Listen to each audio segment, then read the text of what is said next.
श्री दुर्गा देव्यै नमः। श्रीमद्देवी भागवत महापुराण पंचम स्कंद 16वां अध्याय। महिषासुर का देवी के सामने जाकर उनसे बातचीत करना तथा उसी प्रसंग में मंदोदरी का इतिहास कहना। व्यास जी कहते हैं, सैनिकों की बात सुनकर महिषासुर के क्रोध की सीमा न रही। उसने अपने सारथी को बुलाकर उसमें 1000 गधे जोते जाते हैं, जो ध्वजा एवं पताका से सुशोभित है, जिस पर अनेकों आयुध रहते हैं तथा जिसके चक्के और युगंधर बड़े मजबूत हैं, वह मेरा प्रकाशमान अद्भुत रथ अभी मेरे सामने उपस्थित करो। आज्ञा पाते ही सारथी तुरंत रथ लेकर आया और बोला, राजन, मैं खूब सजा कर रथ ले आया हूँ। वह बाहर दरवाजे पर खड़ा है। उस रथ पर संपूर्ण श्रेष्ठ आयुध सुरक्षित है। उत्तम चांदनी से उसे छा दिया गया है। तदंतर रथ आ गया है। यह जानकर दानवराज महाबली महिषासुर मनुष्य का शरीर धारण कर सम्रांगण में जाने के लिए तैयार हो गया।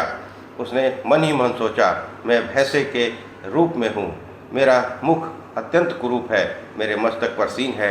इस कुरूप को देखकर देवी अवश्य उदास हो जाएगी। स्त्रियों को प्रसन्न करने के लिए रूप और चतुरता परम आवश्यक है। अतएव आकर्षक रूप और चतुरता से संपन्न होकर मैं उस युवती के सामने जाऊँगा, जिससे मुझे देखते ही उसके हृदय में प्रेम का उदय हो जाएगा। मेरे लिए भी सुख की संभावना इसी स्थिति में है।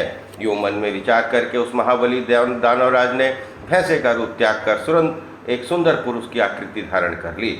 उसके हाथों में संपूर्ण आयुध सुशोभित थे। वह उत्तम अलंकारों से अलंकृत था। उसके सुंदर शरीर को दिव्य वस्त्र सुशोभित कर रहे थे। ऐसा जान पड़ता था मानो कोई दूसरा कामदेव ही हो। हाथ में धनुष बाण लेकर वह रथ पर बैठ गया। केयूर और हार उसकी छवि बढ़ा रहे थे। अभिमानों से चूर होकर सेना साथ लिए हुए वह भगवती जगदम्बा के पास पहुंचा। उस समय उसने ऐसा सुंदर वेश बना रखा था, जिसे देखकर अपने रूप का अभिमान रखने वाली स्त्रियों के मन में भी उधर आकर्षित हो जाए। जब देवी ने देखा दैत्यराज महिषासुर निकट आ गया और बहुत से वीर उसके साथ आ रहे हैं, तब उन्होंने शंख ध्वनि आरंभ कर दी। जन समाज में आश्चर्य प्रकट करने वाली उस शंख ध्वनि को सुनकर महिषासुर भगवती के पास आ गया और हम मानो हंसता हुआ उनसे बोला, देवी, यह जगत परिवर्तनशील है। स्त्री अथवा पुरुष जो भी इसमें रहते हैं, सबके मन में सब प्रकार के सुख भोगने की ही इच्छा बनी रहती है। मनुष्यों को संयोग से ही सुख प्राप्त होता है। वियोग में सुख की संभावना नहीं की जा सकती। संयोग भी अनेक प्रकार के होते हैं, उनके भेद बतलाता हूँ। सुनो, कितने स्थलों पर उत्तम प्रीति होने के कारण संयोग हो जाता है। कहीं स्वभावतः संयोग की विधि बैठ जाती है। सर्वप्रथम प्रीति जनित संयोग के विषय में मैं अपनी बुद्धि के अनुसार कहता हूँ। माता और पिता का पुत्र के साथ जो संयोग है, उसे उत्तम माना गया है। भाई का भाई के संयोग बना रहने में इसका प्रधान है, अतः इसे मध्यम कहते हैं।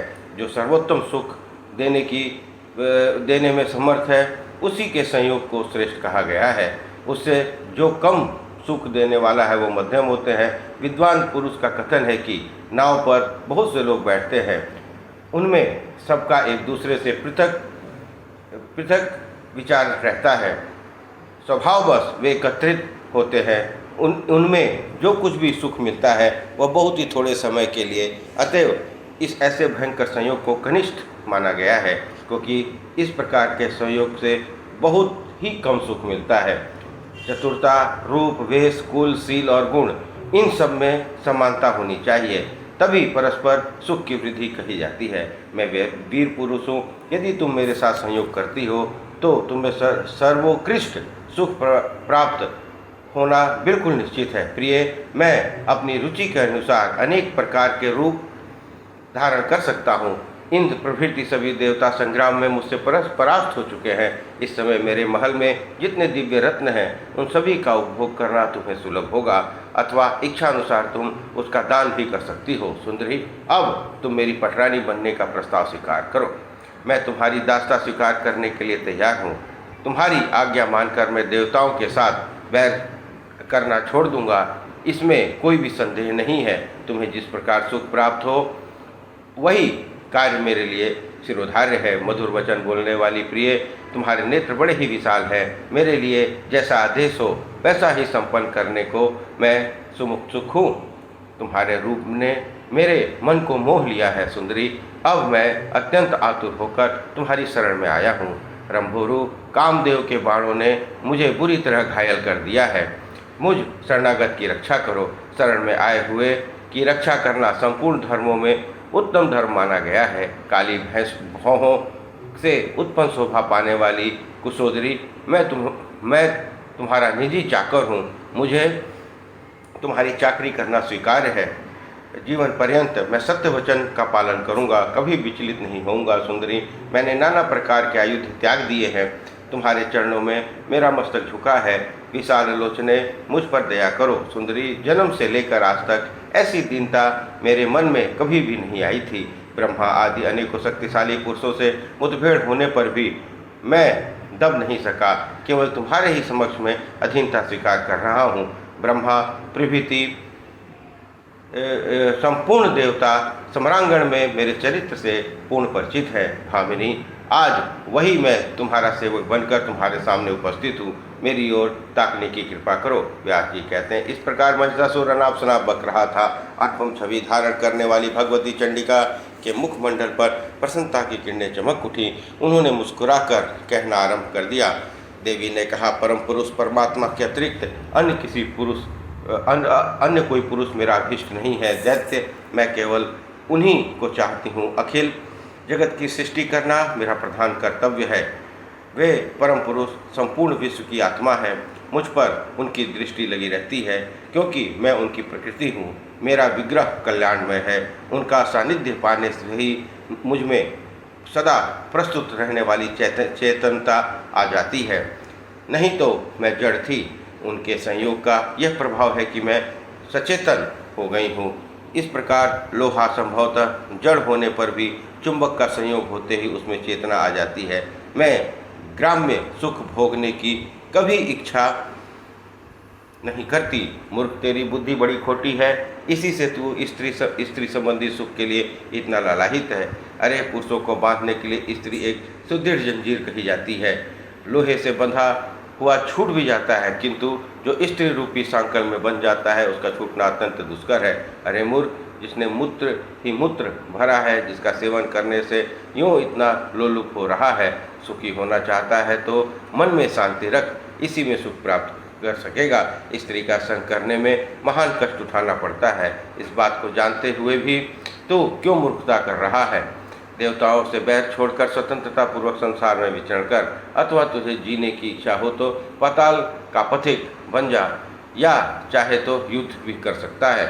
मुझ में शक्ति की कमी नहीं है। दानव तेरा वध करने के लिए ही देवताओं ने इस प्रकार मुझसे यहाँ आने की प्रार्थना की है।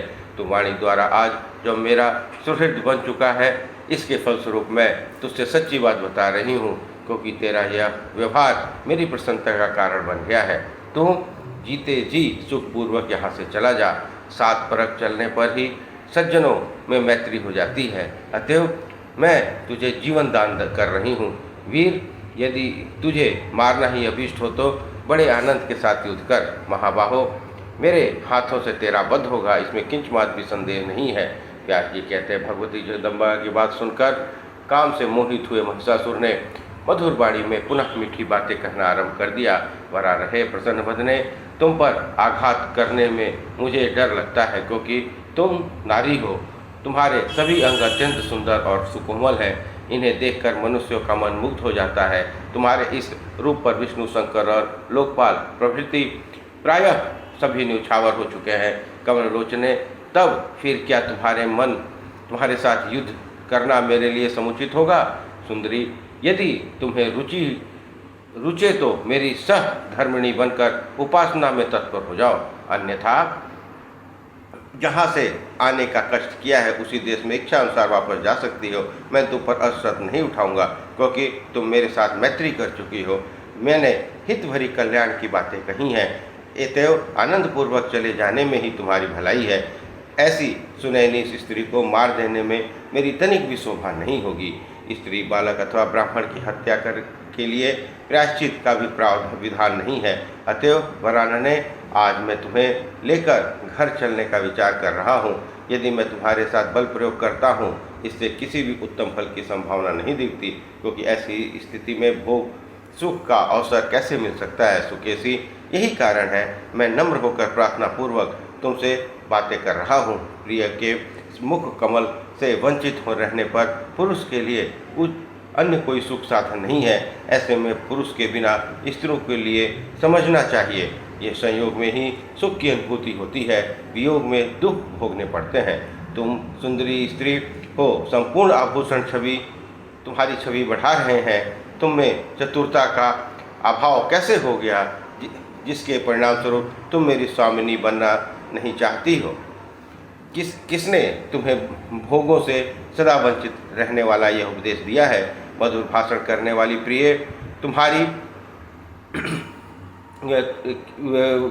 प्रिय किसी शत्रु ने तुम्हें ठग लिया है, इसी से संप्रति तुम्हारी ऐसी बुद्धि हो गई है। अब तुम इस आग्रह को छोड़कर अत्यंत सुंदर कार्य करने में उद्यत हो जाओ। यह निश्चित है कि संबंध हो जाने पर तुम्हें और मुझे सभी सुख सुलभ हो जाएंगे। विष्णु लक्ष्मी के साथ, ब्रह्मा सावित्री के साथ, शंकर पार्वती के साथ, इंद्र शची के साथ रहकर ही सुशोभित होते हैं।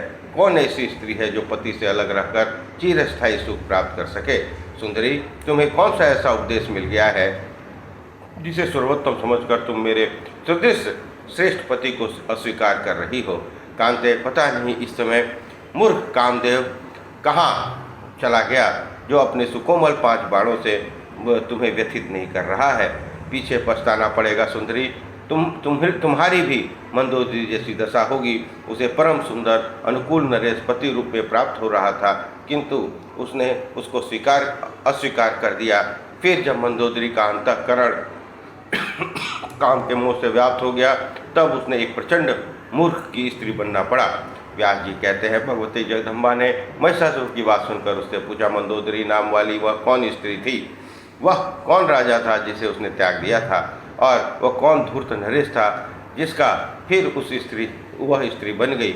उस स्त्री को पुनः किस प्रकार दुख भोगने पड़े, यह कथा प्रसंग विस्तार पूर्वक मुझसे कहो। महिषासुर बोला, धरातल पर सिंहला नाम के एक प्रसिद्ध एक देश था। सघन वृक्ष उसकी शोभा बढ़ा रहे थे। धन और धान्य की उस देश में कोई भी भाग खाली नहीं था। चंद्रसेन नामक राजा की वहाँ राजधानी थी। वे नरेश बड़े धर्मात्मा, न्यायशील और शांत स्वभाव के थे तथा तत्परतापूर्वक प्रजा का पालन करते थे। वे सदा सत्य बोलते थे। उनका स्वभाव बड़ा कोमल था। वे शूरवीर थे। उन्हें नीति के सागरोपम शास्त्र की पार करने की उत्कृष्ट इच्छा लगी रहती थी। शास्त्र और संपूर्ण धर्मों के पूर्ण जानकार थे। धनुर्वेद में उनकी अच्छी गति थी। उनकी सुंदर स्त्री भी वैसी ही सर्वगुण संपन्ना थी। वह सदा श्रेष्ठ आचरण की पालन करती थी। पति भक्ति में उसका टूट अनुराग था। चंद्रसेन की वह प्रिय भार्या गुणवती नाम से प्रसिद्ध थी। उसमें सभी उत्तम लक्षण विद्यमान थे। उसने प्रथम गर्भ से एक अत्यंत सुंदर कन्या का उत्पन्न किया। मन को मुग्ध कर लेने वाली उस पुत्री को पाकर पिता बड़े ही संतुष्ट हुए। उनका मन आनंद से विहल हो उठा। उन्होंने नामकरण के अवसर पर उस पुत्री का नाम मंदोदरी रख दिया। चंद्रमा की कला के समान प्रतिदिन वह कन्या बढ़ने लगी। चित्त को आकर्षित करने वाली वह कन्या जब विवाह के योग हुई, तब पिता चंद्रसेन उसके लिए वर ढूंढने लगे। इस विषय को लेकर उसका मन बड़ा चिंतित रहने लगा। उस समय सुंधवा नामक प्रसिद्ध एक सूरवीर नरेश मध्य देश में राज्य करते थे। उनका एक सुयोग्य पुत्र था। कंबुग्रीव नाम से जगत में उसकी प्रसिद्धि थी। ब्राह्मणों ने राजा चंद्रसेन से कहा, इस कन्या के लिए अनुपम वीर कंबुग्रीव ही है। उसमें सभी उत्तम लक्षण वर्तमान है। उसमें संपूर्ण विद्याओं का पर्याप्त अभ्यास किया हुआ है। तब राजा चंद्रसेन ने गुणवती नाम वाली अपनी प्रेयसी रानी से पूछा, अपनी इस कन्या के लिए सुयोग्य वर चाहिए। मेरा विचार है कि कंबुग्रीव के साथ इसका विवाह कर दिया जाए। तुम्हारी क्या सम्मति है? स्वामी की बात सुनकर रानी ने आदरपूर्वक अपनी कन्या मंदोदरी से पूछा, तुम्हारे पिता राजकुमार कंबुग्रीव के साथ तुम्हारा विवाह करना चाहते हैं। मुझे तुम्हें पसंद है ना? माता का वचन सुनकर मंदोदरी ने अपना विचार प्रकट किया। मैं पति का वरण नहीं करूंगी। विवाह करना मुझे अभिष्ट नहीं है। मैं कुमारी व्रत में अडिग रहकर अपना जीवन व्यतीत करूंगी। माता जी स्वतंत्रतापूर्वक विचरण करने में ही मेरी अभिलाषा है। मेरा प्रतिक्षण तपस्या में व्यतीत होगा। इस संसार रूपी समुद्र में परतंत्र व्यक्ति को अनेकों कष्ट झेलने पड़ते हैं। शास्त्र के परगामी विद्वानों का कथन है कि मोक्ष का साधन स्वतंत्रता ही है, अतः मैं मुक्त होंगी। मुझे पति से कोई प्रयोजन नहीं है।